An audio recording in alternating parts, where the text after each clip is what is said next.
Hey, man, it's Sunday, man. Let's get to it, man. Ain't nobody trying to be up all night. What the hell wrong with you? Salute, fight fans. It is the homie. Mainman is in the building. Oh, yeah, man. Yes, sir. Hey, y'all know how I get down. We talking boxing, man. Yes, sir, fight fans. Once again, it's on, man. Once again, it is a honor and a pleasure, fight fans. I repeat, a honor and a pleasure. Getting up on here, rocking out with the boxing fans and the boxing fam. Oh, yeah. Sunday. You know what that means. Our time now, man. What up, fight fans? What's going down with you, man? What's up, man? Y'all got to forgive me, fight fans, for getting on here so late today. I know boxing has been litty, and I have not had a second to get up on here on YouTube and chop it up about this crazy something like a fight that we had last night, man. Boxing is on fire, fight fans, and that's good, man. Salute to Ryan Garcia, salute to Devin Haney for getting the party started. Boxing is litty, man. It is litty. That's good stuff, man. Good stuff. Salute to you all as y'all coming on up in this thing, man. I want to give a major salute to everyone that catches this live. A major salute to everyone that catches this on the playback. I definitely want to say hit that thumbs up as you pull up. You already know. Hey, do the homie a favor, man. Hit that thumbs up as you pull up, man. You already know. I definitely want to say, man, I hope all is well in the world. But most importantly, fight fans, I hope all is well in your world. What's going on, man? So look here, man, I don't want to be up too late tonight. Believe it or not, fight fans, I done messed around and got sick, you know what I mean? This weather, bro, this weather, man, this weather just straight up, man, trolled me, fight fans. The weather trolled me. Remember, I just was out here the other day talking with y'all on the back porch, man. I was sitting out there in some shorts, and I started to get all cold. Man, I woke up, man, throat all scratchy, voice half here. Man, I'm like, what in the world, bro? I thought it was spring out here, man. We had a few days of 70-something degrees, even 80 degrees. And next thing you know, the weather want to just play the switcheroo on the homie, man. And now I'm sitting here like, you know what I'm saying? So it is what it is. And the show must go on. So, you know what I mean? So we're going to get through this, fight fans. Salute to my bro, Muhammad Tola, first on deck in the house. Good to see my man rocking out with me tonight, man. JP Mendez is on deck. I see you, bruh. I see you, man. You know what I'm saying? And JP Mendez, thank you for all of your support over there in the boxing forum over there on Facebook, man. I see all of your interaction over there, and I'm very, very appreciative of that, bro. Salute to my homie JP Mendez out there, man. Muhammad Tola says, yo, man, if you didn't know, the WBC allowed Devin to keep his belt despite losing. Oh, okay. So they locked that on there. Yeah, I mean, we was kind of wondering about that last night. L-Dub came through and dropped a good word on us and gave us the scoop on that. Telling us that the WBC was going to let Devin hold on to that belt. You know what I mean? That type of stuff don't sit well with me. It never have, bro. When you lose, you supposed to. I get it. The belt wasn't on the line, but dog, it's hard to look at you as a champ. How can I look at you as a champ when you lost to someone in your weight class recently in your last fight? So I don't know. But then again, you know what I mean? Is Ryan a 40-pounder or is he a 47-pounder? Listening to them, and we got audio, fight fans. Listening to them, man, it sounds like to me that Ryan is talking about going up to welterweight. This fool talking about fighting Sebastian Fundora. Sebastian Fundora, bro. Real spill. JP Mendez says, yo, man, upset of the decade, man. Golden Boys prospect look amateurs. You know what I'm saying? Their prospects looks amateurs. Yeah, man, listen, the only one I'm really keeping my eye on over there is Schofield. I need to see Schofield, bro. I want to see Schofield amongst their young talent. You know what I'm saying? Yeah, upset. I mean, is it really upset of the decade? You know what I'm saying? Ryan, listen. Ryan had dropped a tweet. I still got this tweet. Ryan had dropped a tweet a little while ago. Hopefully I don't give up. Well, no, that's not it. Hold on. Let me see if I can find it. Here you go, right here. Ryan had dropped a tweet a while ago, and it kind of went unnoticed. And he said this is before he started having his episodes and all of that stuff. As you can see, this is back in December. As you can see with the date at the bottom right there. And he says that Haney is good, no doubt, but I know him all too well. And I will beat him. Good stuff tonight. Congrats. But this year we are going to run it. Now, this is right after Devin had beat Regis Prograis. And, you know, one thing that Ryan has been saying all along is that I'm real familiar with this dude. And like I was saying last night, like, look, man, before this fight took the crazy turn, you know, whatever y'all want to call it, took the antics turn, you know what I'm saying? We was looking at this as a straight up 50-50 fight. And one of the things that we was talking about, aside from the fact that Ryan Garcia is tall, just like Devin is tall, and he got the hand speed and all of this stuff. But one of the things that we was also talking about was they got history. They very familiar with each other. Ryan should honestly have Devin like the back of his hand. They fought 6 times. 6 times. And that kind of got to went unnoticed.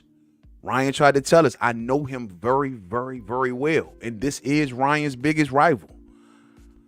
I think that a lot of us kind of overlooked that, fight fans. I think a lot of us definitely kind of overlooked that. So salute to Ryan Garcia, man.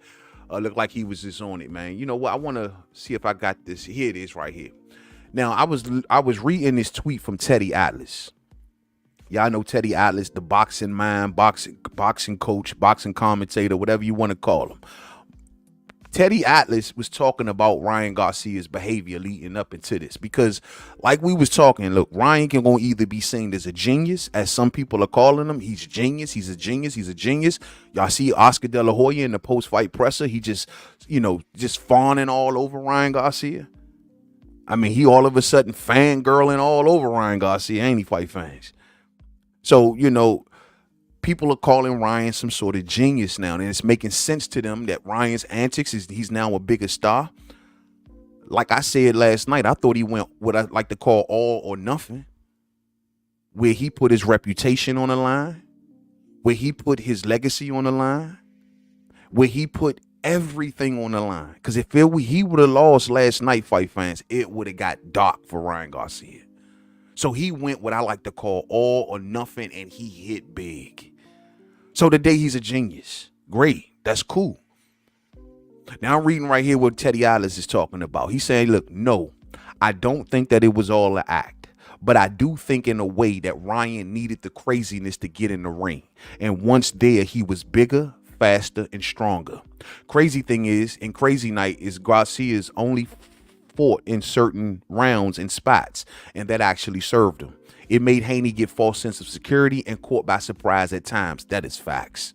Haney's approach, not what it usually is. Walked in, no jab, looking for big shots. That's not him, not his style. To steal a turn from Floyd, they thought it would be easy money. Man, that was a great comment from Teddy Atlas, man. Let me just say, the first part about this, no, it wasn't all an act. Was it all an act? I don't think that this was an act, fight fans.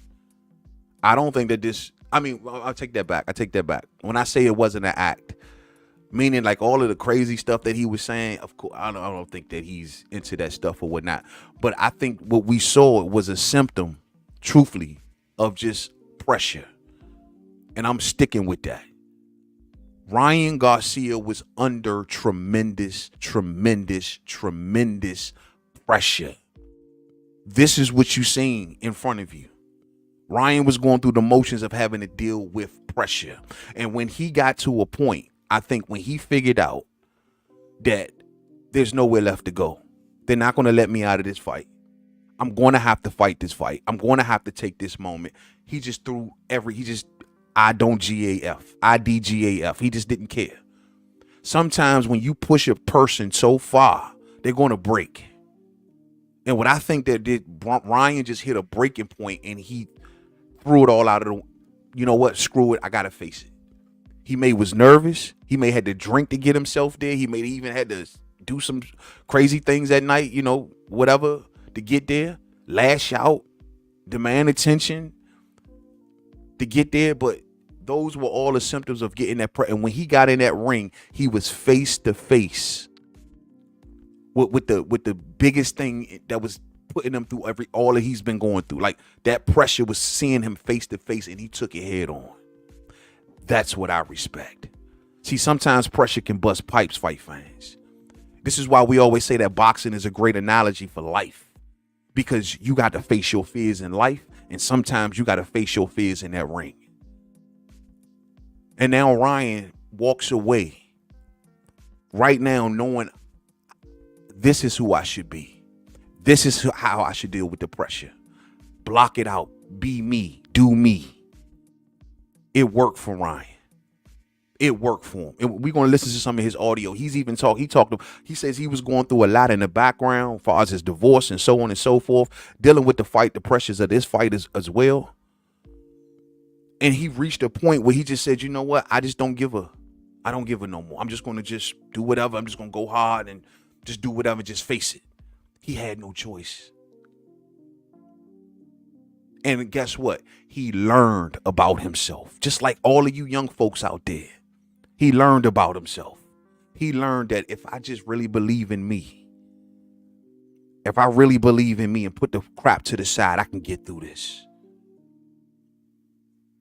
He almost lost it. It almost slipped away, but he got it. He faced his fear. He faced his biggest challenge. He looked it dead in the eye and he went through it. And that's going to make him a better man as well as a better fighter.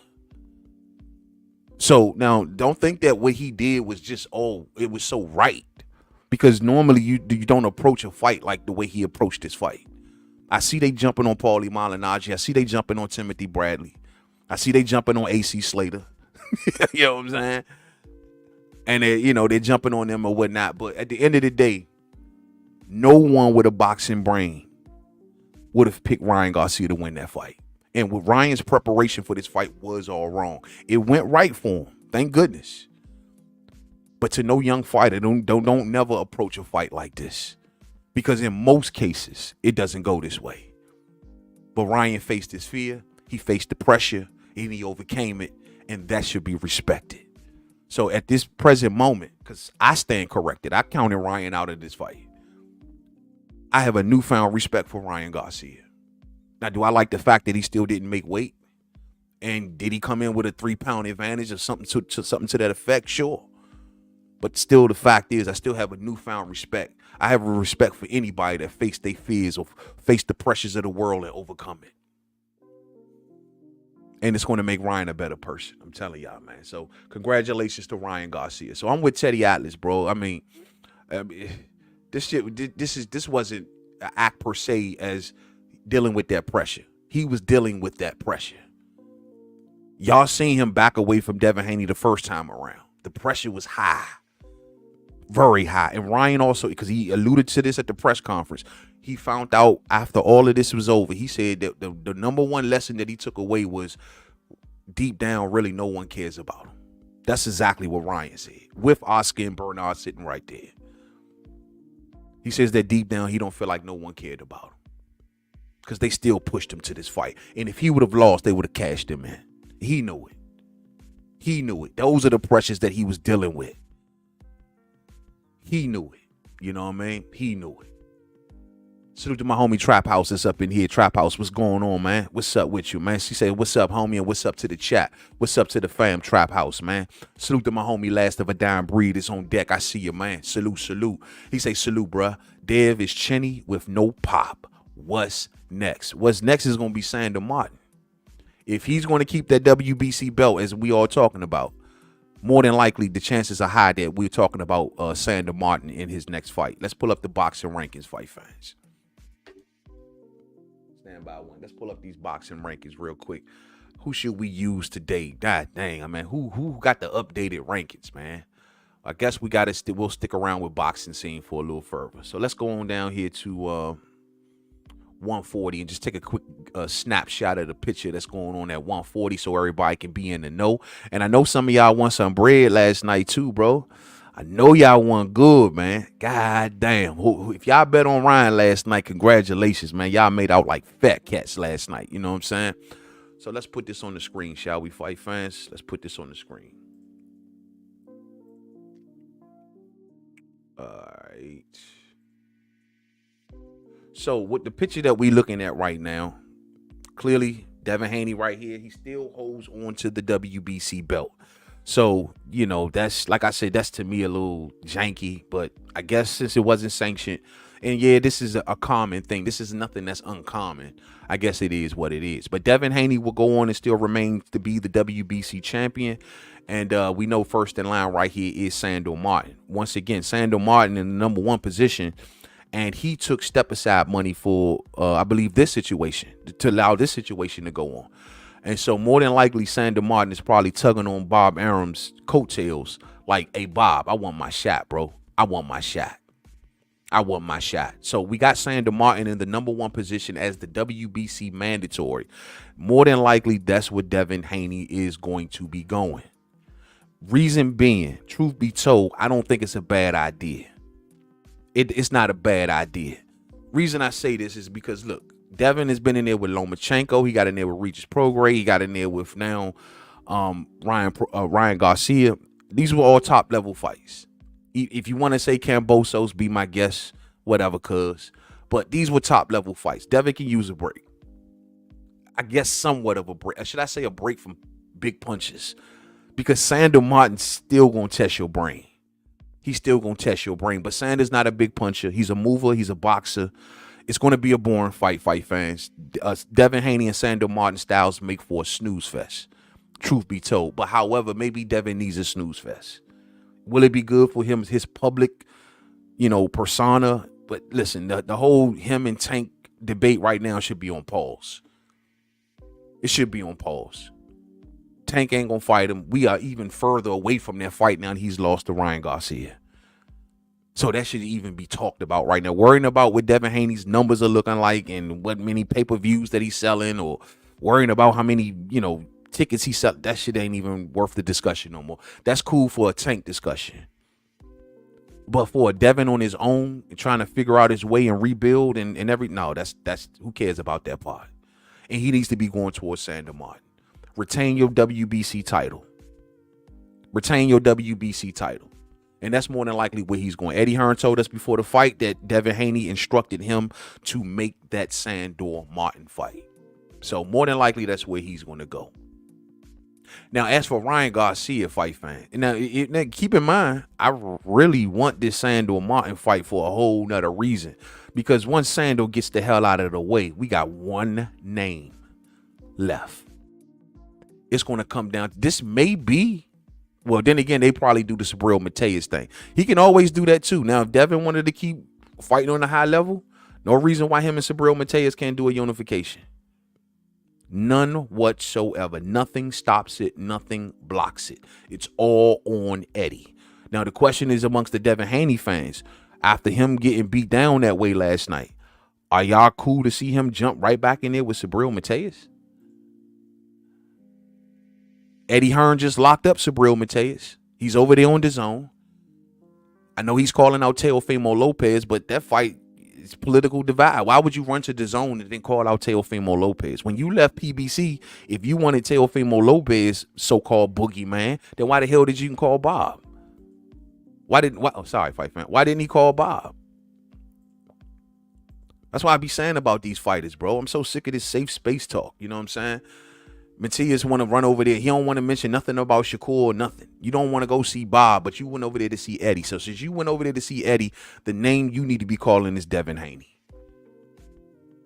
That's the name that you should be calling. Let's 2024, man. Can we make boxing more realistic? Like, man, and stop calling names that you know that you ain't gonna get, homie, just for the clicks and the headlines. You know damn well that Subriel Mateus and Teofimo Lopez has no chance on happening. So more than likely, Devin Haney should be going towards Subriel Mateus, but I don't suggest that right about now. I honestly think he needs to take a break, slow down a little bit. You still got a lot of time. You're still young. You know what I'm saying? I think he need to go ahead and defend his WBC versus Sandor Martin. Get Martin out the way, and that leaves nothing but space and opportunity for you and Gary Antoine Russell. You know what I'm saying? You and Gary Antoine Russell. So, we'll see. Now, as for Ryan Garcia fight fans, it's kind of odd, man. Ryan Garcia defeats Devin Haney for the WBC, and you don't even see Ryan Garcia's name nowhere to be found in the WBC. Oh, there you go. More than likely, this is going to change. He's at 7th, or he was at 7th. So more than likely, that's going to change. that's going to change. But as for Ryan, what could be next for Ryan Garcia? I mean, the sky's the limit. Listening to him and Oscar talk, and once again, we're going to get to that audio. They're not talking about coming back to 40. They're talking about catch weights. They're talking about maybe moving up to 47. If he stays at 40, it looks like anybody who fights Ryan Garcia at 40 will have to fight him at a catch weight. Ryan Garcia said something that was real significant at the post-fight presser. He says, yo, think about this. Since I've been at 40, I've never fought at 40. He says, since I've moved up from 30, I've honestly never fought at 40. He fought Tank at a catch weight. He fought Duarte at a catch weight. And now we see him coming in overweight for Devin Haney. So maybe Ryan making 140 may just never going to happen. I mean, that's the way it seems. And it seems to me, he says that he hit 143. And that's the lowest he can go. He said he can't go nothing below 143. He says whenever he started doing that, he started sacrificing things that y'all don't want to talk about, fight fans. Something that we've talked about here in the past. Something I think that Devin Haney's been doing as well. Draining certain fluids out of his body just to make weight. That's not cool. According to Ryan Garcia, he says when even making 140, he can't even spit. He said he ain't got no spit in his mouth, nothing. He said when he went in for Tank, man, it almost killed him. He said people don't even know he had the shakes in the bed and all that just to make 138 or whatever they fought at. So I don't know if Ryan coming back to 40, bro. I don't think Ryan is coming back to 40. If he came back to 40, of course, fights with Teofimo Lopez, fights with, of course, Isaac Pitbull Cruz will be a money maker, bruh. Isaac Cruz sitting over here with the WBA Super. That would be him and Ryan, bro. That will break the internet. Now you're going to get them numbers inflated. That's a matchmaking. That's a matchup right there. They do Pitbull versus Ryan Garcia. The numbers are going to go through the roof. With Ryan's recent performance, all of his antics, all the dust that he's kicked up, Isaac Pitbull Cruz is already some kind of a rock star right now. Yo, him and Pitbull mix it up, bro. That's a big, big money fight. Y'all know Sean Gibbons, the manager of Pitbull, is on the phone right now with Oscar. Y'all already know. That would be the fight to make for Ryan at 40. But however, if he can't make 40, then no belt gonna be on the line. Ain't that right, fight fans? But Isaac Cruz, Teofimo Lopez, of course, Arnold Barboza, who looked like trash last night. Arnold Barboza looked like trash last night, fight fans. Word is that if the other dude was robbed. The other dude was robbed. He was tall. He was awkward.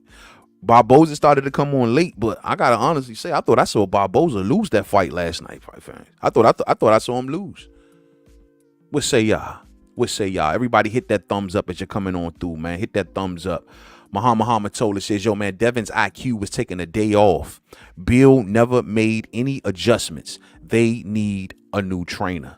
I've been hearing that a lot. They was talking about that here last night, man, and I don't know, bro. I don't know if that's the answer because Devin has been with so many damn trainers. I mean, he's been literally with every top trainer in the game. They can't teach Devin no more. Can they teach him anything else?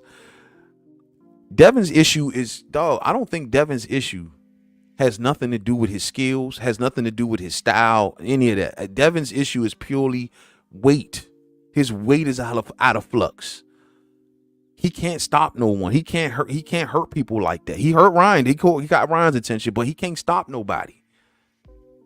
People are not afraid of his power. And most importantly, I'm starting to think that his gas tank is starting to take a hit. These all are due to the fact of him hanging at lower weights too long. That's what this is. Them trying to get over, cut corners. Devin has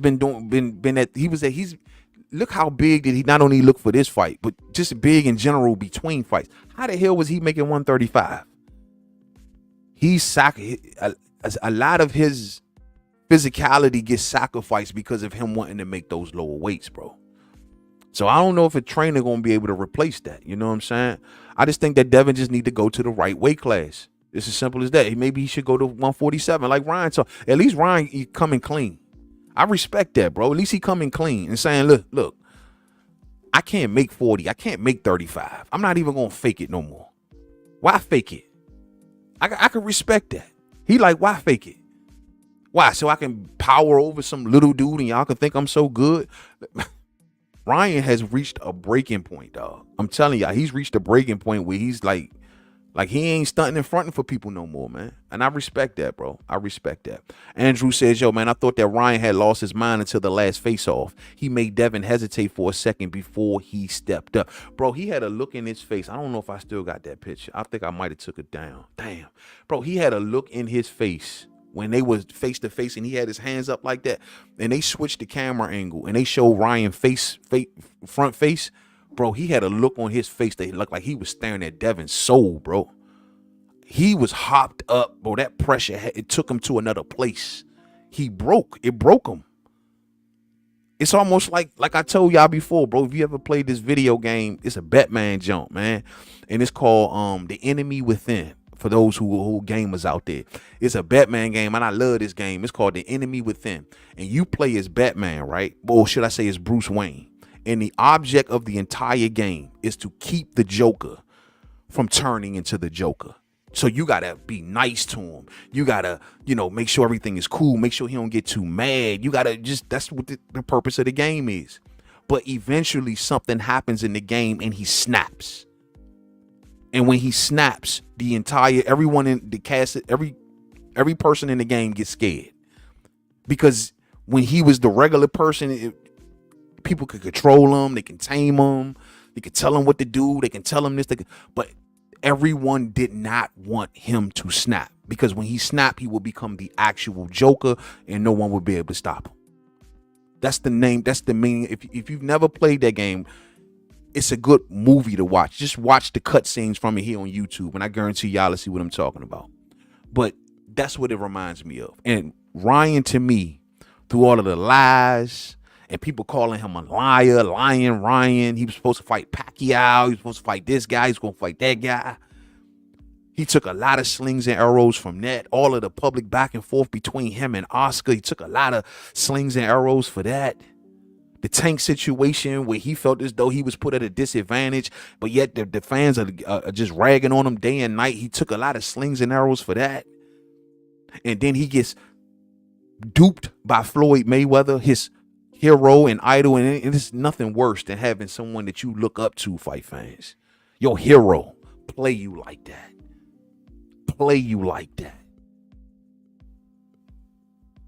Dog, that you would have thought he could have broke on that. Just what Floyd did to him. But he still had to take the slings and arrows. He got thrown into this Devin Haney fight, a fight he probably didn't see stylistically. Maybe him, having a tough time with that. He can very much well lose that fight. So he had to deal with the pressures of that. Deal with Devin Haney's fan base constantly on here, just making fun of Ryan, talking bad about him. And then as this all kind of was going on, Ryan had reached that point and it snapped. It snapped. That's when he stopped giving a fuck. That's when we drinking beers or allegedly drinking beers and smoking. Did y'all see him right after the fight? He lit up a big ass stogie, bro. It's all over on Twitter. He just doing what he want to do. Snapped. You almost got to ask yourself, did Tyson Fury do the same thing? Did he reach that point and start doing what he want to do? You just got to ask yourself. So, Arnold Barboza may be next up for Ryan, man. You know what I mean? Dwayne Dennis says Devin doesn't have his belt anymore. Really? Nah, bro. From what I've been hearing, he's going to hold on to the WBC. Nah, because the WBC didn't sanction it. You know what I'm saying? But hey, well, I want to hear from actually Suleiman. I haven't seen Mauricio speak on this. I've just seen a lot of articles and stuff like that written. You know what I mean? Salute to the homie 722 Marine up in this thing, man. Chilling, man. Trying to break this fight down, make some sense of it. You know what I'm saying? Hey, man, Andrew says, yo, man, I've been kicking myself all day for not betting on Ryan. You and a lot of other people, Mo. You and a lot of other people. Some of y'all could have took the week off, man. Some of y'all could have took the week off, man. Took wifey out on vacation early and all that. You know what I mean? Ryan sells pay-per-views, titles, or not, says Juan Alvarez. Well, now he will. For sure. He's a star, bro. He went all or nothing. I think that this is going to blow Ryan up to epic proportions. I've been seeing the numbers on the videos. Bro, numbers are going crazy right now. People dropping videos, not even a minute, 2 minutes down, and already just popping up crazy numbers. Ryan is got boxing on fire right now. So I definitely believe that he'll be a star. You know what I mean? Dev should fight his mandatory first, try and bounce back with the title defense, and then maybe fight Mateus. Yeah, I like that. I like that route. Get that mandatory, get a title defense, or even if you want to just get the mandatory and go straight to Mateus. But Mateus should definitely be the goal for Devin Haney. Subriel Mateus should definitely be the goal for Devin Haney. Not no tank or no other stuff. Subriel Mateus, easy fight. It makes him a unified champion, puts him back into the driver's seat. You know what I'm saying? Al-Sheik got his eye on Ryan after last night. Believe that. Salute the Turkey Al-Sheik, man. Salute the Turkey Al-Sheik. Let me take an off ramp here, fight fans. Salute the Turkey Al-Sheik, man.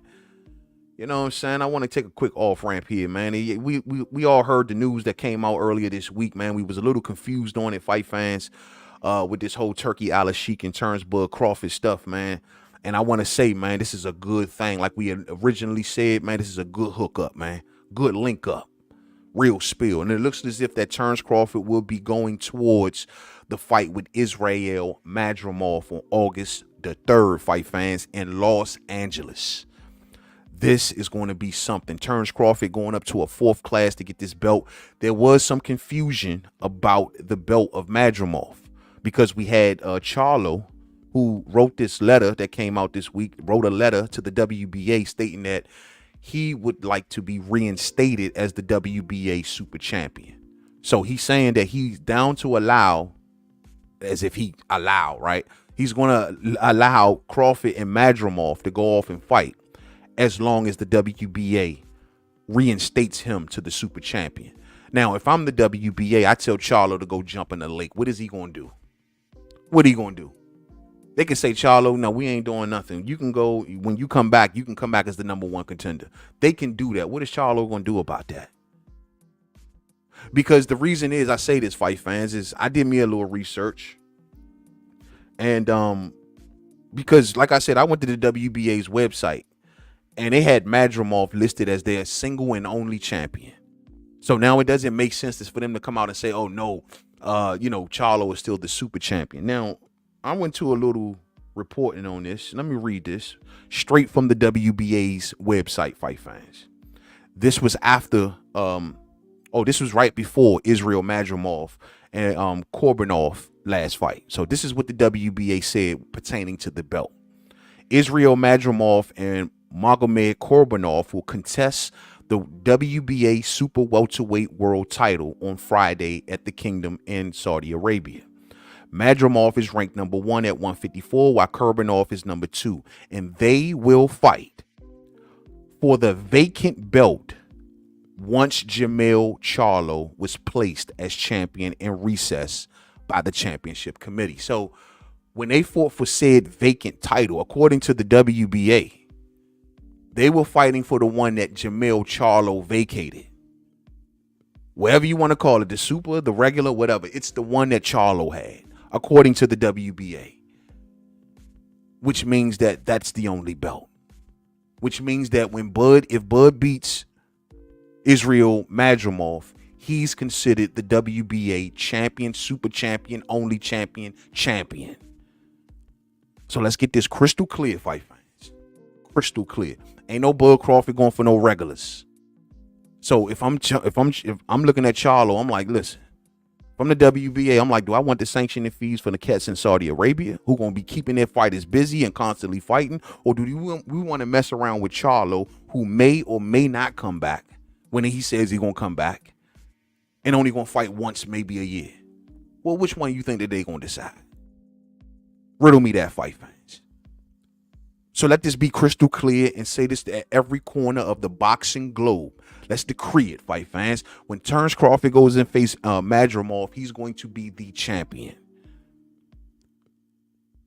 And see, all of this was confusion because we know that the WBA was consolidating their belts. And so we wasn't sure which weight classes were consolidated and which ones wasn't.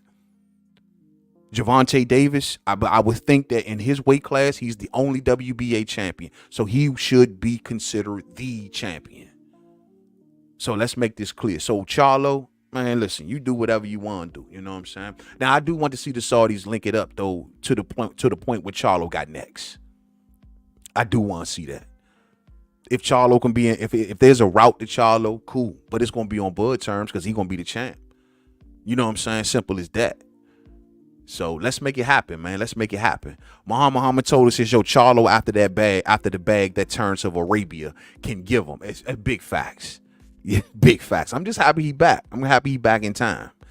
Let's hope that he come out talking that talk. You know what I'm saying? Yeah, man. Terence Crawford about to bless him with his biggest payday of his career, like he did Bud, like he did Porter. Same old thing, and everyone else gave him their biggest paydays, and now Charlo probably about to get his. It might be bigger than the Canelo one. Who knows? It may get bigger than the Canelo ones. Who knows how deep the Saudis is gonna pull it? You know what I'm saying? And keep in mind, fight fans, for people who want in that Canelo versus Crawford fight, it is definitely a possibility. No reason why once these boys get done what they doing, they shouldn't see each other. No reason. Let Bud get Charlo out the way, and let Canelo, if he can survive David Benavidez. Let's see, and then let's see them fight each other. The WBO is going to strip Fundora by the end of the month, and they will put that belt up for grabs in the Crawford versus Mademan fight with the WBA Super. Yeah, you know what? I hope the BO finds some sort of loophole in that, because, bro, them and Terence Crawford are peas in a pod, man. You know what I'm saying? They go together like peanut butter and jelly. You know what I mean? It's sad that Terence Crawford is forced to have to look to other sanctioning bodies because of the games that's being played with the WBO and PBC. Funny, because we didn't think they even cared for that belt. They didn't even care for that belt just a few weeks ago. Now all of a sudden they want to keep it so tight. It's all good. It's all good. It is all good. And I seen the Turkey El Sheik come out and say that he's also down to work with PBC. I think that's great. So, you know, PBC has been the only outfit that Turkey hasn't worked with. Like, not that I've seen. He's worked with every outfit. So hopefully they can bring PBC on board. And at that point, man, throw all of their asses in the tournament. Let's see all of these dudes put up their best. All on the dime of the Saudis. On them, fight fans. Yeah, man. Hey, salute to my homie DIL87 up in there, man. I see you, homie. Salute, man. Last of a Dime Breeze says, yo, y'all got to be joking. Dev better stay away from Mateus. I don't see him going 3 rounds with Mateus. That's facts, bro. That's a dangerous fight for Devin Haney. That is very true. 3 rounds with Mateus. Devin is chinny with no pop. Mateus will walk through him, and he is more accurate than Ryan. Mateus is a wild man sometimes, and he goes wild, but that may be good versus Devin. Devin don't seem to like it rough either, bro. He don't like rough, hard punches. Ryan got rough in there with Devin. A lot of rough how tactics he was doing, leaning on Devin a lot, dipping his head a lot, trying to reach his arm around the back of Devin's head. Devin don't like dirty, bro. Mateus gets dirty. That will be a uphill battle for Devin, but it's on his side, bro. He can't run away from that. You know what I'm saying? He can't run away from that. Real spill. But yeah, man, I do hope Crawford get back down with the WBO, man. And I hope they pull some sort of loophole. Once again, we know that Sebastian Fundora is injured. And it's probably tough for them to get that up off him while he's injured. You know what I'm saying? So we're going to see if they can find something. And more than likely, they're going to demand medical records. And they're not going to let him sit all the way to November with a broken nose, fight fans. Like, I don't know if they're going to sit back and let that happen. You know what I'm saying? Real talk. So I'm happy for my main man, Bud Crawford, man. I'm glad that he has a certainty in his future. We know where we're going. We know where we're going to end up at. Now, keep in mind, man, because I'm going to be breaking Madrimov down to the molecule, fight fans. Y'all know how I do when Bud Crawford got the fight. Well, we're going to be running a straight up foul. We're going to be pulling the foul of this Israel Madrimov, fight fans. Now, I already know a little something about him. But of course, I'm going to put this on its own live stream. And I'm going to be breaking this dude down with footage and everything, fight fan. And everything. We going to learn this cat. That way, when Bud Crawford is ready to walk in that ring, he's going to be well within to know exactly who he dealing with. Madrimov, show us what you got, homie. Because we watching. You know what I'm saying? Salute to my main man, Bud Crawford, on the way to more greatness. Charlo, what you gonna do? Get your bitch ass back in the ring. Bud Crawford waiting on you. It's no way that you can get around this, homie. No way. That day of reckoning is coming, and I can't wait. I've been wanting this, fight fans. All that shit he was talking, I've been wanting this. So this is good stuff, man. This is good stuff. I'm glad for Bud Crawford. I'm glad that PBC wasn't able to jump in there and try to shut nothing down and all of that stuff, man. That is really, really good stuff. Another thing that got let out also, I believe this got let out yesterday, and that's was over there on Gervonta Tank Davis's Instagram, and that is Tank Davis now releasing a poster signaling that he will be facing Frank Martin. Matter of fact, is there a date on here, man? It says the MGM Grand live on pay-per-view. Let me get that band out the way for a second. Is there a date on here? Okay, Saturday, June 15th. Saturday, June 15th at the MGM Grand in Las Vegas, fight fans. This main event and this co-main event is already fire. It's already fire.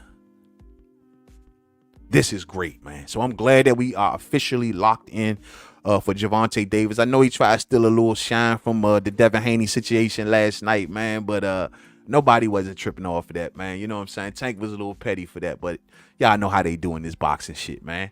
And this is a fight I'm really looking forward to, bro. Tank Davis, man, ready to kick it into gear, hit the next level, jump in there with a slick black fighter. Slick black fighter. Oh, man, he don't fight black fighters. He don't fight black fighters, man. Well, I guess y'all don't got that to say no more now, do y'all? And David Benavidez versus Gvozdyk is a top of the line fight. That's a great fight. Former champion Oleksandr Gvozdyk, man, he's trying to work his way back to the top. He only got one loss, and that's to Artur Beterbiev, man. And David Benavidez is just trying to break into that crew, man. Y'all know he wants the winner of Bivol and Beterbiev. Why not start with Gvozdyk? I like it. This is all good stuff, fight fans.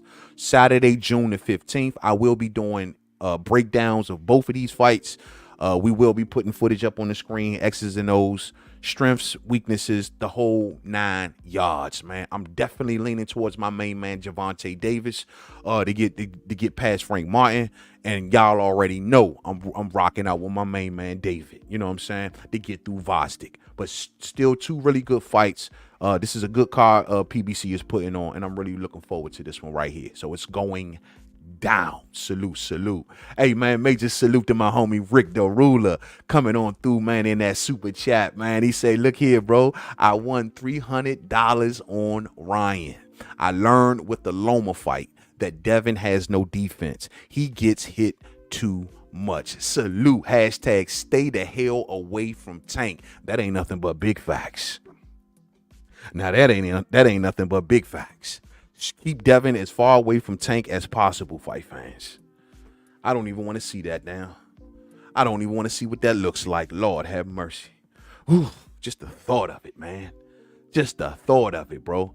That's what's up, man. Congratulations to my main man, Rick the Ruler, and everybody else that won a little something out there betting on Ryan Garcia, man.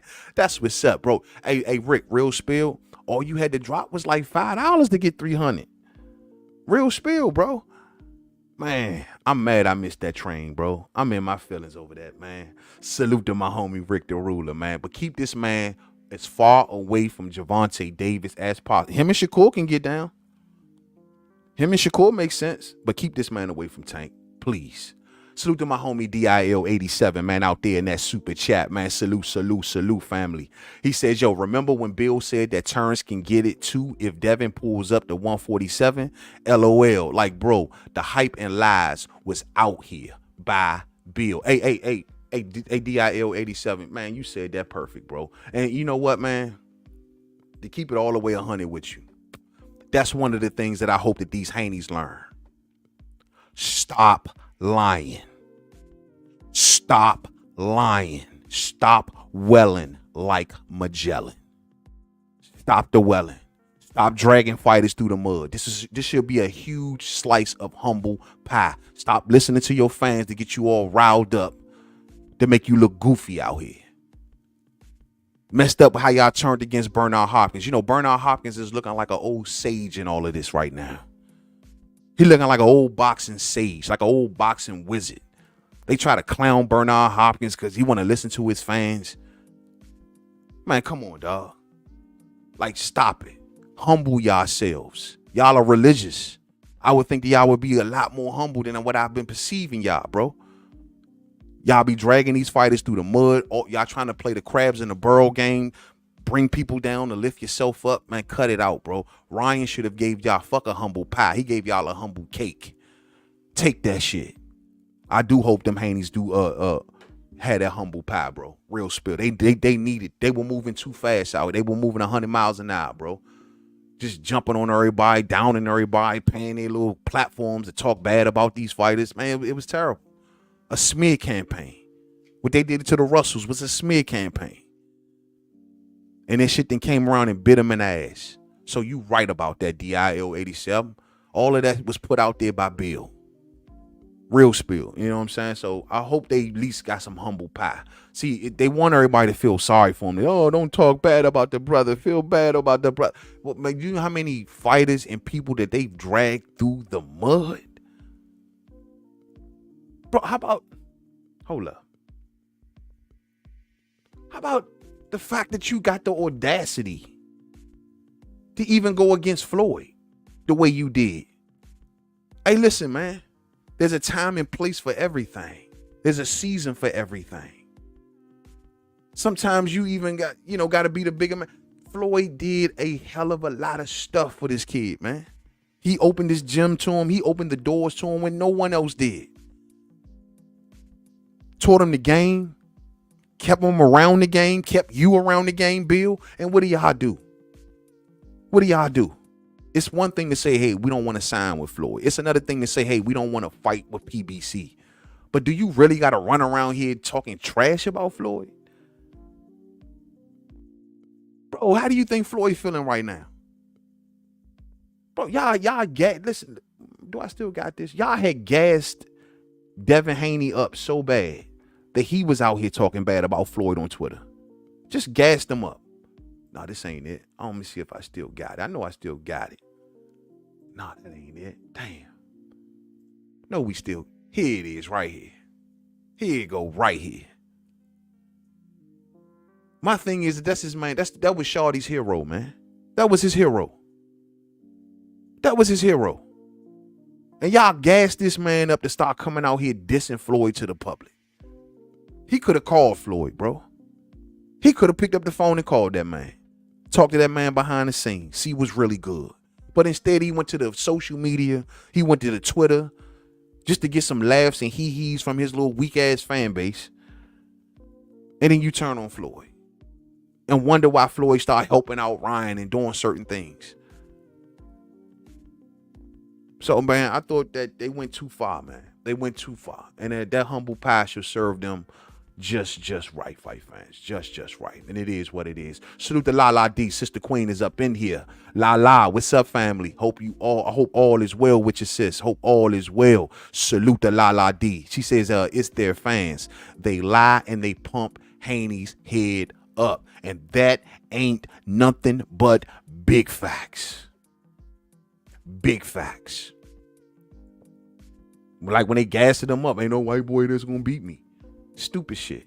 You know what I'm saying? Stupid shit. Y'all mad at Bernard Hopkins, but Bernard Hopkins said the same thing that you said. Come on, man. That was messed up. They turned against Bernard. Bernard is an old sage, man. Y'all know he ain't as sharp as he used to be. No, none of our great fighters are. You know what I'm saying? He ain't as sharp as he used to be. Sometimes he may go off on his little rants or whatever. But, man, I think, honestly, Bernard comes from a good place to try to help these youngsters, bro. He comes from a good place. You know what I'm saying? They saying that his jaw ain't broke, DIL. They saying that it ain't broke. You know what I'm saying? But there's articles saying that it is. But the Haneys are saying that it ain't, you know? So, listen, this is what we about to do. Let's listen to a little bit of this audio, fight fans. Let's listen to some of the words straight from the horse's mouth, shall we? Let's listen to a little bit of Ryan Garcia. Where's my head? Let's listen to a little bit of Ryan, and we're going to commentate, you know how we do when we listen to this audio, fam. We're going to commentate, along with whatever Ryan is talking about, and we just going to kind of rock out with it. So, got a few clips here. Let me make sure we turn this background music off. Few clips here, just a couple of them. We only got like 5 or 6 of them because Devin Haney did not come to the post-fight press conference. I hope he got a broken jaw. Because if they saying he don't got a broken jaw and he didn't come to the post-fight press conference, what that's all about. You know what I mean?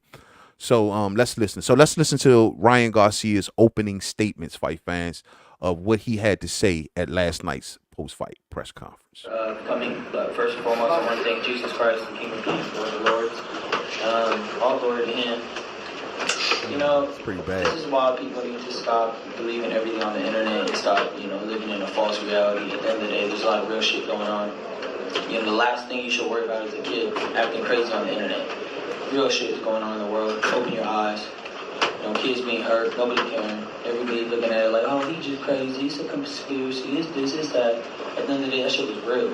And I out there put that my reputation online, had everybody thinking I was crazy. At the end of the day, who's the crazy one now? I didn't really want to say this, but it's the truth. Everybody needs to acknowledge, like, yo, I'm tripping.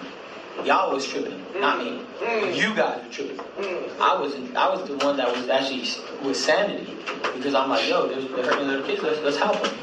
But that's called being a real man, because I don't give a fuck what people say about me. Right. I walked through the fire and still held it down and still beat fucking Devin Haney and still drink every day and still beat him. And I did everything.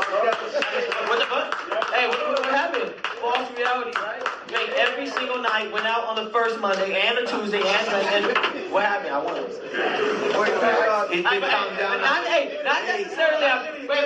Not necessarily am I proud of that, but I'm just saying, it was a statement to show you guys can't really fuck with me. That's right. I do whatever I want. Absolutely. He did.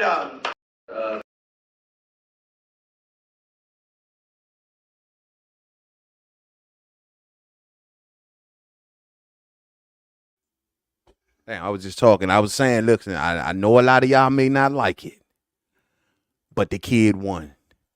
And he got every right to let his nuts hang. He can say what he want. He can do what he want. Now, once again, I still think, with the symptoms that he's dealing with, you know what I'm saying, that came from that pressure. And sure, he's relieved right now. And it's not smart to approach a fight the way that Ryan approached this fight. But, bro, he can talk his talk, and no one can tell him no because he came out victorious. That's what happens when you win. And you win in beautiful fashion. You can talk your talk, and no one can tell you no. How many times have y'all heard me say that about Bud Crawford? Who's going to tell Ryan no? Everyone's Ryan's friend today. Oscar was this close from flushing his kid. But Oscar loves him right now. Trust and believe. So, salute to Ryan Garcia, man. And once again, he reached that IDGAF point, and he broke. And now he's doing what he wants to do. Ryan Garcia, man, on hurting Devin Haney in the first round. I'm surprised he has such good heart and recovery. Bro, I cracked him in that first round. I thought it was over. I'm like, I won. Easy work. And then he came out firing in the second. He even hurt me with the hook. And I was like, man, maybe you do got a little power. I know that's a little echoey, like right there, man. But he was basically saying that, he cracked him. He's using Tank's term now. I cracked him. That's what I hear Tank saying all the time. And now these young boys want to be Tank so bad, man. It's crazy, bro. I cracked him. That's a B more thing. You know what I mean? But anyway, he says that he cracked Devin Haney in the first round, and Devin, Devin quote got his attention back, and he was saying that Devin do got a little bit more power than he thought. But he definitely did hurt Devin early in that first round, man, coming out. And then he kind of took his foot off the gas, and Devin kind of hurt him back. I think it was in like the second round. And Devin just kind of went on like a 3 or 4 round run until Ryan kind of hurt Devin again. You know what I'm saying? And once again, this is why I say Ryan was the more cerebral fighter in there last night. He was the smarter guy. See what he's pointing to? His brain. And his brain was working last night. He outthought Devin Haney. He beat Devin Haney at his own game. Devin is known to be a thinker, cerebral, fundamental, disciplined. And instead, Ryan beat him at that game. Ryan stood to whatever game plan that he thought was going to be the winning formula, and it was. Took time off, stayed strong through the fight, stayed very strong through the fight, took his power late into the fight. Probably took a lesson from Canelo. That's what Canelo does. Canelo he does that a lot now. He carries his power late into the fight with low activity points of a fight. You get off in one round, you take 2-3 rounds off. You get off again in another round, you take 2-3 rounds off. And now, in rounds 8, 9, 10, and 11, you strong. You strong. And Ryan outpaced Devin last night. He fought at a much, much better pace. Ryan on his behavior. Look, I'm going through a lot, I went through a divorce. Just a lot of shit's been happening to me, outside my life. That low-key kind of broke me. So, I did what I felt I needed to do to feel okay. And so I did and I did whatever I wanted, and I'm not proud of it at all. I'm gonna stop right there. Did y'all catch that? I did what I had to. I did what I had to do to make me feel okay. He says I was going through a divorce. I was going through all of these things. He's not proud of the things that he had to do or how he started to act, but he said he started doing these things to make him feel okay.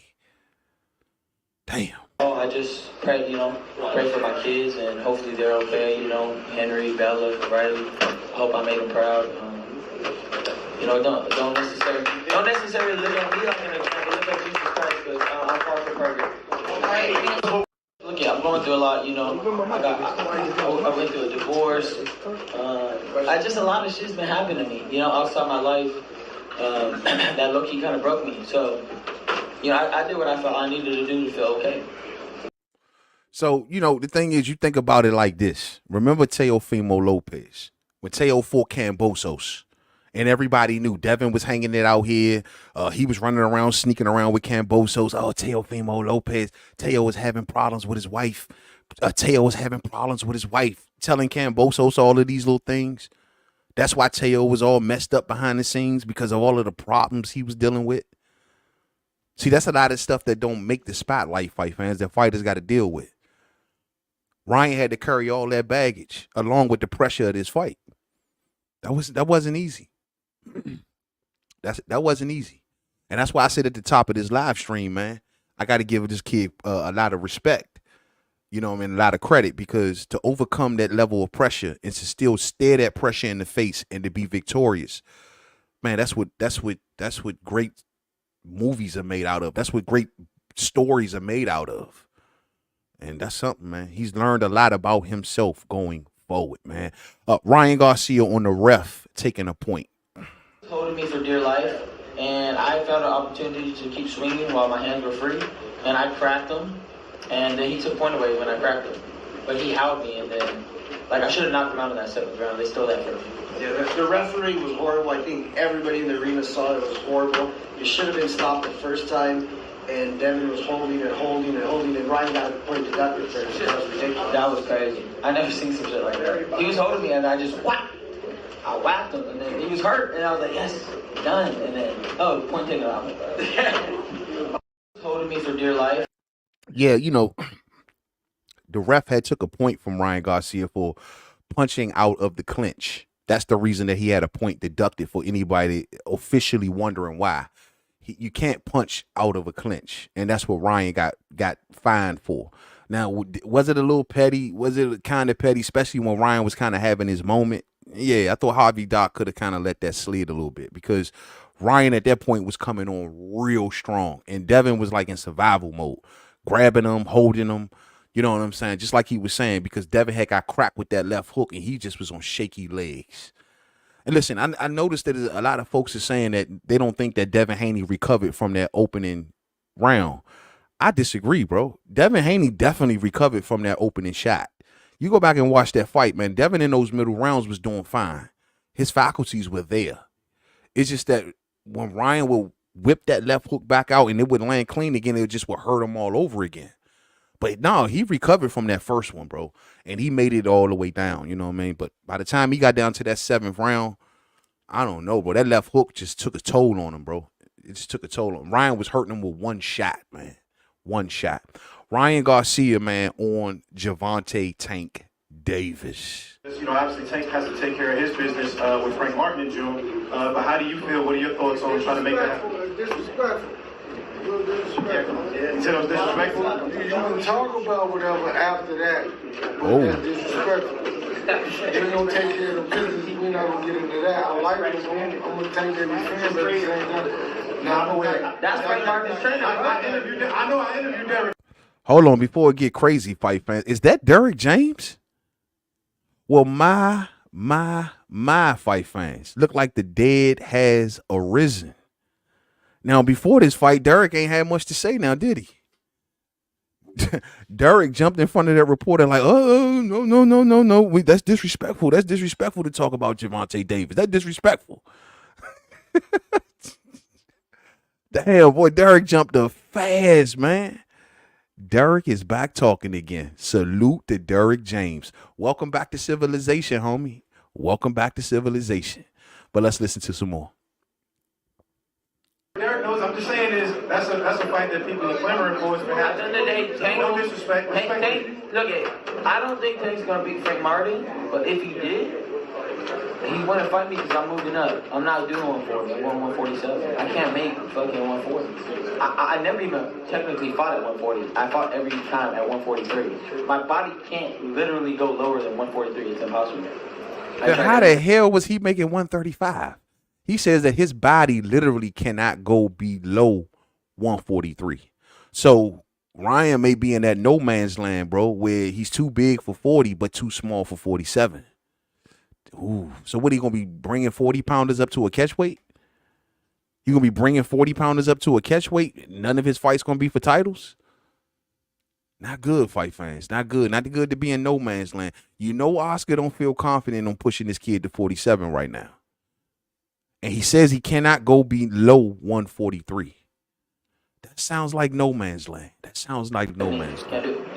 The only way he's gonna fight Tank Davis, it's a catch weight, okay? At 45, 44, just the way they did it to him. Yep. Now he's the man. Now he's the face of boxing. Go, Ryan. Come on.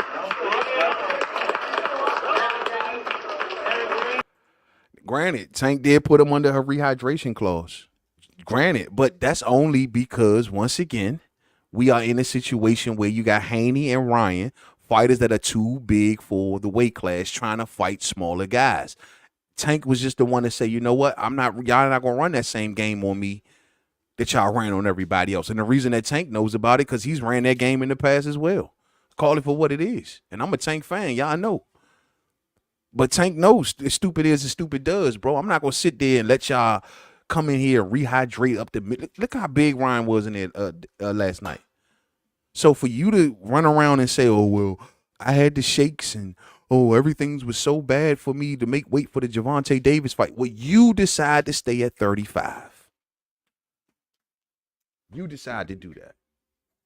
Sorry, fight fans, my dog. Once again, Apollo now, he see me doing a recording thing, right? He want to take his ball and he want to throw the ball all over the room while I'm doing this. He be doing this shit on purpose, fight fans. Do y'all dog do the same thing? You know what I'm saying? Real spill. But as for Ryan and Tank, man, will we ever maybe see that again? I can say honestly, there's a possibility.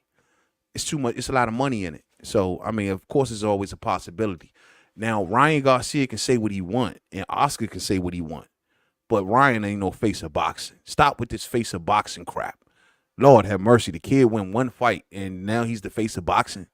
Come on, man. You know what I'm saying? Stop with all that, because that's the type of talk that prevents fights. So, listen. At the end of the day, you can say what you want to say. Tank is still that dude. Tank is still a man.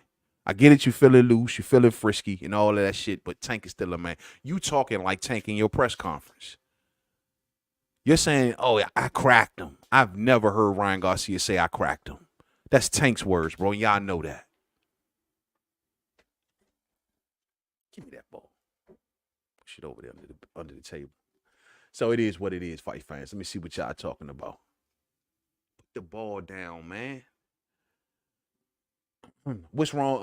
Let's say Mainman. I don't see Tommy Hearns live at the fights as much anymore. I miss seeing him. Yeah, I hope Tommy's okay. You know what I mean? I hope he's okay. Hold on 1 second, fight. I got it.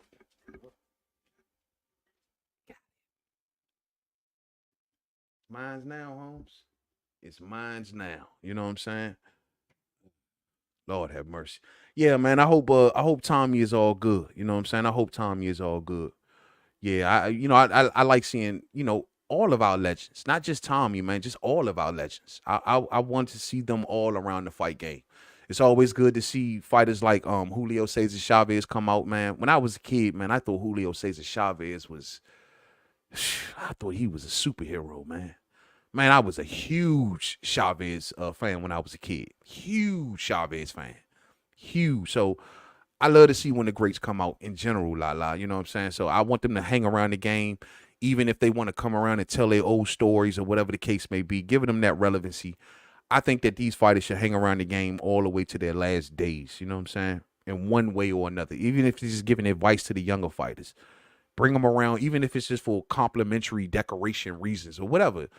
That does wonders for an old school legend, you know what I mean, to be invited to a fight, you know what I mean? So, yeah, I hope Tommy is all good, man. Real spill. Bill should have forced Ryan to reweigh. Forced Ryan to stress his body for the last couple pounds. Not only did they let him be off weight, but then they didn't press him. Floyd would never. Yeah, see, this is why negotiations are so important. Trying to be thirsty for a couple dollars, it cost you. It cost you.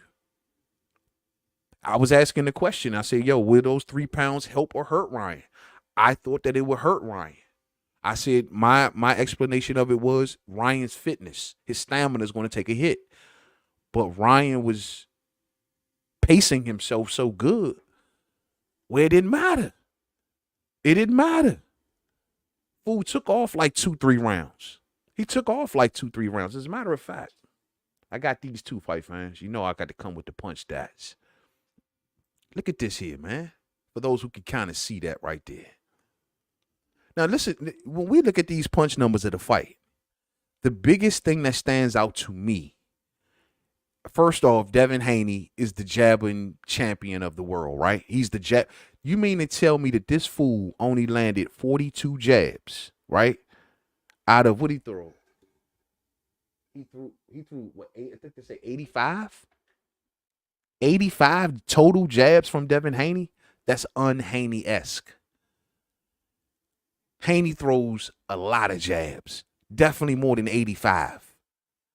Definitely more than 85. And you mean to tell me Ryan, no, Ryan didn't outthrow him, it seems as if, but still 85 total jabs for Devin is way different, which means that he was not fighting the fight that we normally see. Devin landed a total of 97 punches and only threw in total 214 punches. And Ryan only threw 285. I think that's low too. Damn, it was a lot of, I guess, low moment. It was a lot of tangling up. Like Ryan would go for a punch, Devin would go for a punch. They tangle up. They got to be broke. It was a lot of that going on too. A lot of that. The way Ryan won this fight is in that far column on the bottom, power punches. He just roughed Devin up with power shots, mainly that left hook. It's funny because Devin landed a total of 97 punches and 42 of them were jabs. Now, that's more like Devin. But to land about, roughly about half of his punches being jabs, but to throw only 85? I don't know, Mo. I don't know. And then I look at the jab. Look at Devin's jab in the 11th round, fam. He was 0 for 1. That's not Devin. That's not one jab. 5 jabs in round 10. 3 jabs in round 9, fight fans. That's not Devin. That's what y'all was seeing. That's why a lot of y'all who saying he wasn't fighting his fight last night, that should tell you right there. Look at round 7. 1 for 1. He was 1 for 1, fight fans. 1 jab. Oh no. That's not Devin. That's not Devin, fam. That's not Devin. Ryan Garcia outlanded Devin in the power punches department pretty much in every round, with his best round being round 7. 6 and 7. Now, I know he hurt Devin in 6, but Devin kind of pulled it together. In 7, he dropped Devin.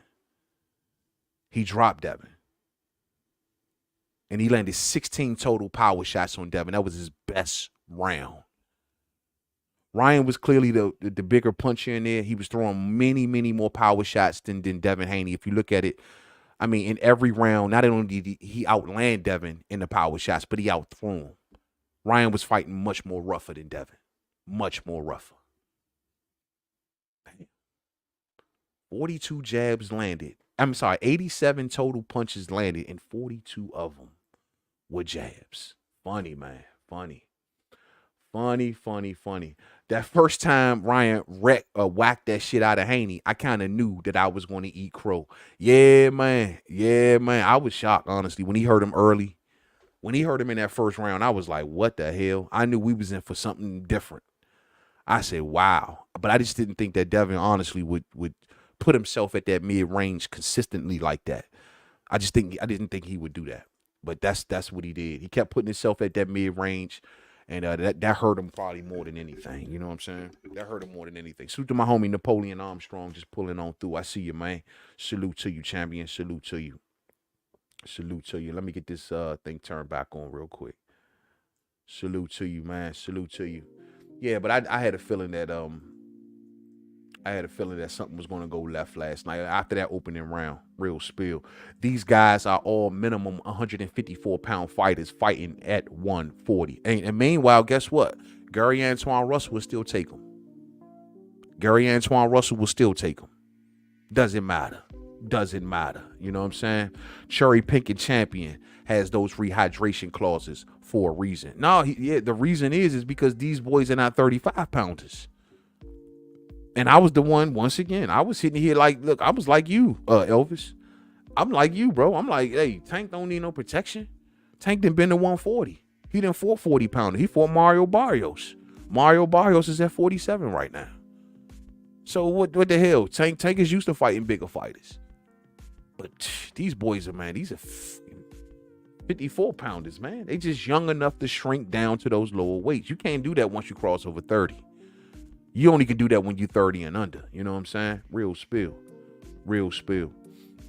Tank is a small guy, says Andrew Charles. His body frame can only do but so much. Yeah, Tank is a small dude.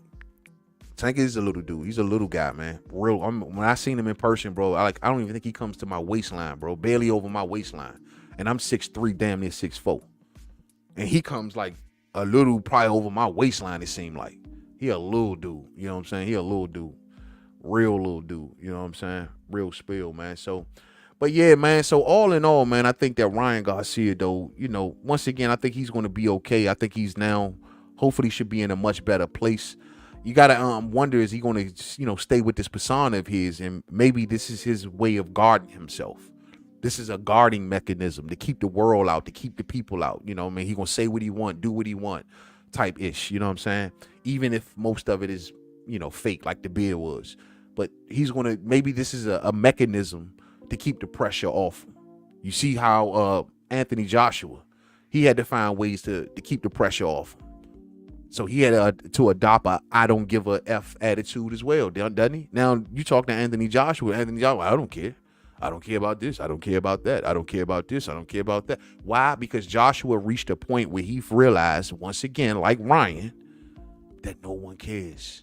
You lose and you on your own.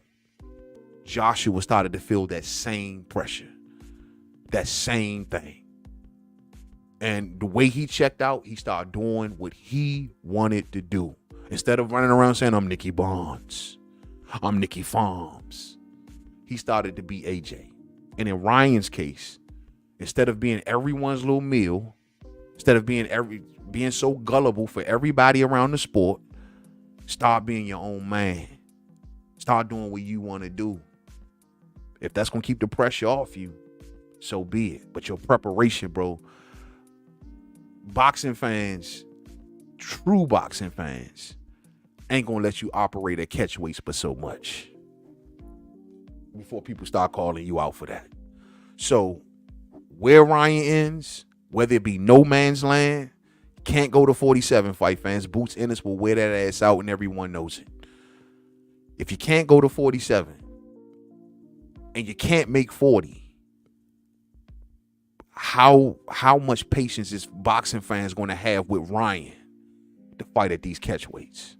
Riddle me that, fight fans. Riddle me that. Lala says, yo, Mainman, Gary Antoine called exactly what Ryan did. You facts. You right, Lala. I saw that interview. And Gary said that Haney never fought a big, powerful dude before. And Gary said before that fight that Ryan knew exactly what he was doing coming in heavy. You are 100% right, Lala. I saw that interview. Salute to Gary Antoine Russell. He called this thing to a T. And I thought he was tripping. When I heard him make that call, I was like, Gary tripping. Maybe he's just talking against Devin, but nah, bro. He was right. He was super right. Super right. Damn. To be honest with you though, fight fans, I'm cool to be wrong in this. I really am.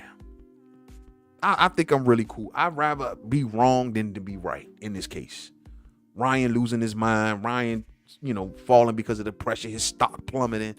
I would rather be wrong than be right in this case. I'm good with that. Because one of the things that I was also fighting with was the fact that Ryan is an actual fighter. He ain't no imposter, man. That's what I kept telling myself. Like, he ain't no... This is a dude that's supposed to been doing this since 7. So he knows. Man. You know what I mean? So I'm glad to be wrong here. I really am. He's a fighter, man. And, hopefully, he goes on and continues to be such, but we'll see. Anybody ever think about Ryan versus one of these little circus fights? Sean O'Malley's of the world or Jake Paul? You think he would do something like that? He was talking about that leading up into this fight. He was talking like that. You know what I'm saying? So I hope not. I hope not. Trap House says, yo, man, Gary has been on a lot of his assessments lately. Yeah, you already know the game. He's a student of the game, man. Student of the game, bro. You listen to how his older brother talks. Look how no one in boxing talks like Gary Russell. When they talking about warriors and mentalities, and when they be talking about the mentality that they got from their father and all, like how they be describing it, the words that they use to describe this. No one talks like the Russells. They are true up warriors. Remember how 26 Gary would come to the ring. He would come in all of those warrior outfits and shit. Like, you know what I'm saying? Like, they've always in their mind seen themselves as nothing but purebred fighters, warriors. They know the game, bro. They are students of the game. Students of the game. I'm going to tell you, man, when I go over to that gym, I'm going to spend the whole day up in that thing picking their brain. And I've been invited, fight fans. I have been invited on a couple occasions. I just need to make my way over there. You know what I'm saying? Salute to my homie Dragon Leg, man. Salute. They talking about a Crawford fight, says Dragon Leg. I seen Ryan talking about. Ryan know damn well he ain't thinking about no Bud Crawford, bro. And I wouldn't even want to see that, man. Ryan, look, don't get too ahead of yourself. Don't get... The Haneys was talking about Crawford at one time, wasn't they? Getting too ahead of themselves, bro. Getting too ahead of themselves. You know what I mean? So to my homie Word of the Day, man. He says, yo, most of the fighters today don't show any class. Damn. Well, Ryan ain't showing much class. All of the cussing he doing right now. You know what I mean? He cussing up a storm right now. You know what I mean? But I just hope the kid be okay, man. He need to take some time off. They was trying to, come up with an idea or ask him what was next. And Oscar had took the mic in the post-fight press conference and told everybody to just kind of chill.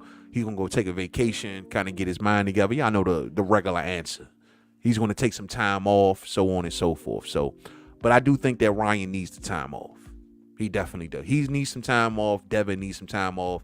This was a very exciting build-up. It was a lot of pressure on both of these dudes.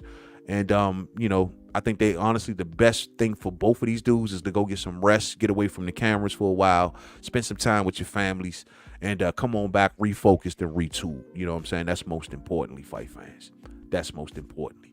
So with that being said, fight fans, I'm going to end the episode of this week's episode a little early. It's starting to really come down on me, man. I'm trying to save my voice, but I don't know, man. I hung out there in that cold air too much yesterday. Went out that joint BSing, man, and now I'm sitting here feeling like I got that bug coming up on me, man. You know what I mean? I really, really do. So I'm going to go ahead and shut this on down early tonight, fight fans. We done went for about an hour and 20 minutes. I'm going to get rested up, get some honey, get some tea, you know what I'm saying, and get on back to get back ready for the next show. This coming week, we got a lot of noise to make this coming week. We're going to be making a lot of bud noise this week, fight fans. Excuse me. A lot of bud noise this week. It's going to be Also, we're going to be breaking down that Tank versus Frank fight this week. I haven't had a chance to do it until it became official. So we're going to sit down and definitely do Tank versus Frank, and we definitely going to talk some more Bud talk. I'm going to be pulling the file of Madrimov, so be expecting a lot of Madrimov videos. Expect for Mainman to be going through Madrimov's fights. Expect those videos to be definitely breaking out as soon as this week. Word on the curb is it's going to be a press conference this week for Bud Crawford, so y'all already know we're going to get that momentum rolling, and we're going to roll it all the way through to August. You know what I mean? So y'all definitely be hanging around this week for that. And we'll just keep our eyes to the headlines. Whatever breaks, we will be on it. And can't wait, man. I want to thank everyone that came on through here last night for a great mix-up last night, man. It was 2:30 in the morning. I was hanging with y'all last night, man. But I want to say thank you to everyone that joined the panel last night, man. And salute to my homie, Trap House. Hey, Trap House, man, let's get you back on the panel real soon, bro. I love chopping it up with you, man. You and I Am The One. I want to get both of y'all back on the channel real soon. Major salute to my homie, I Am The One. Major salute to my homie, Vincent Roof. And everyone else that participated last night. You know what I'm saying? I really thank y'all for that, man. I went back and listened to it, and I was really entertained by it. So thank y'all very much. So with that being said, man, y'all have a blessed one out there, man. We be back on Thursday for the next episode of We Talking Boxing. However, we'll be back on Tuesday for the next live stream, more than likely. For those who don't know, I always take Mondays off. Mondays is Mainman's off day. We're back here on Tuesday making all of the noise in the world. With that being said, y'all have a blessed night. Stay stressed and sucker free. Remember, the devil is everywhere, omnipresent. He wants you sad, depressed, thinking that you are not more than a conqueror, thinking that you are not something great out here, fight fans, when you are great, and then some. Don't let no one else ever tell you otherwise. Go out here and change this world for the best. To the next video, family. Peace out.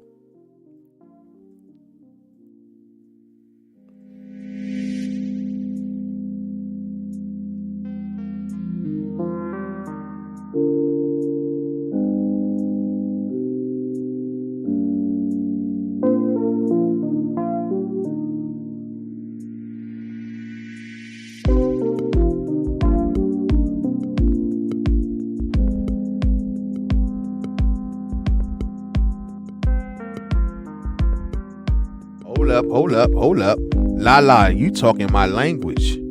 Lala says, yo, man, if you want to fall asleep, type in real horror stories on YouTube. Lala, I love horror stories.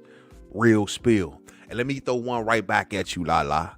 If y'all, and this is to everyone out there. This is to everybody. And this is something that's been helping me go to sleep at night. And it's a real cool ass story to fall asleep to. Whenever you get a chance, if you want a real cool story, intergalactic type story that may or may not have some truth to it, and you want something real eye-pleasing and jaw-dropping to watch and listen to fall asleep, type in Anunnaki movie. Anunnaki movie. It's a 6-hour-long thing. Put it on, listen to it, and let it flow. It's the greatest story that I've ever heard. And eventually it's going to come to the movies. It's going to be one of the biggest movies ever made. Check it on out. Salute to Lala.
Who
run around here talking about some, it's the Devin Haney era.